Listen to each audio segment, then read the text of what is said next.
I walk these streets every day. I know their names, I know their faces, and I know the suffering written into every stone. William Blake lived here, in London, during the Industrial Revolution, a city choking on smoke, poverty, and exploitation. He watched children labor in factories, women forced into prostitution, and the rich grow richer while the poor were crushed beneath them. Blake was a romantic poet. He believed in freedom, in nature, and in the innocence of the human soul. And he was anti-establishment. He saw the church, the monarchy, and the government not as protectors, but as systems of control. This poem is a warning, a protest, and a lament for a city that has lost its humanity. In London, Blake explores three central ideas. First, the tension between humanity's natural desire for freedom and society's need to control. Second, the devastating effects of institutional neglect on the most vulnerable. And finally, how corruption becomes cyclical, passed from one generation to the next because no one in power intervenes. Look at the structure. 4 quatrains, a strict A-B-A-B rhyme scheme, a steady iambic tetrameter.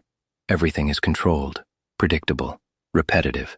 Even the word every appears again and again, 7 times, as if suffering has become routine. But occasionally, the rhythm falters. Small disruptions, moments of strain. Those breaks suggest Blake's quiet hope that people might resist, might rebel, might break free. Mimic perhaps the French Revolution, where the poor rose with fierce violence against the powers that oppressed them, something that Blake himself was greatly inspired by. The poem is a dramatic monologue. I walk, I observe, and what I see is inescapable. Chartered street, chartered Thames, chartered, a word of law, of ownership, of permission. Blake repeats it to show how deeply control runs through this city. Even the streets are owned, even the river. The adjective chartered suggests that powerful institutions have legal rights over public space, turning London into a kind of open prison. And the repetition matters, because this control is everywhere, unavoidable. The Thames should represent freedom, movement, nature, life. But Blake shows us that even nature has been claimed, divided, and sold. This reflects Blake's political views. His friend Thomas Paine criticized royal charters as tools of class oppression. So here, human power doesn't just control people, it controls nature itself. And that is the deepest corruption of all. Mind-forged manacles. Now Blake turns inward. The chains aren't only physical, they're mental. The metaphor of manacles extends the imagery of imprisonment, heavy, painful, restrictive. But these chains are mind-forged.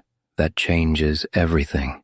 It suggests people have been indoctrinated by religion, by class systems, by ideas of duty and obedience. But it also suggests something else. If these manacles are made in the mind, they can be unmade there too. The adjective forged is powerful. It can mean created, but it can also mean fake. Blake is hinting that these rules are not natural, not inevitable. This is the poem's one moment of hope. The alliteration subtly reinforces blame, mind, manacles, man, suggesting humanity has allowed itself to be controlled.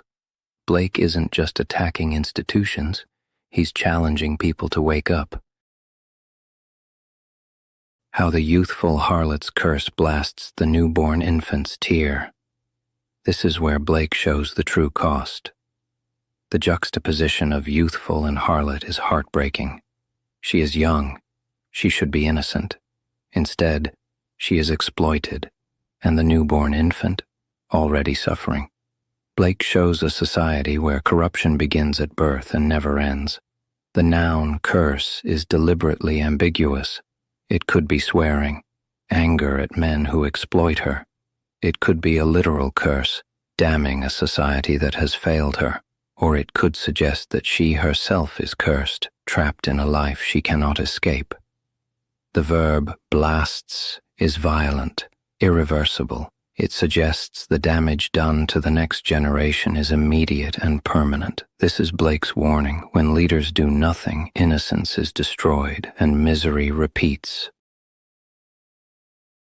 So for a grade 9 response, remember, London criticizes human power and control. It exposes the hypocrisy of institutions, and it warns that corruption becomes cyclical when society refuses to change. Blake isn't just describing London, he's condemning it. And if you want to master comparing poems, watch the full analysis videos for the rest of the Power and Conflict anthology right here on GCSE LitVerse, where characters teach you literature.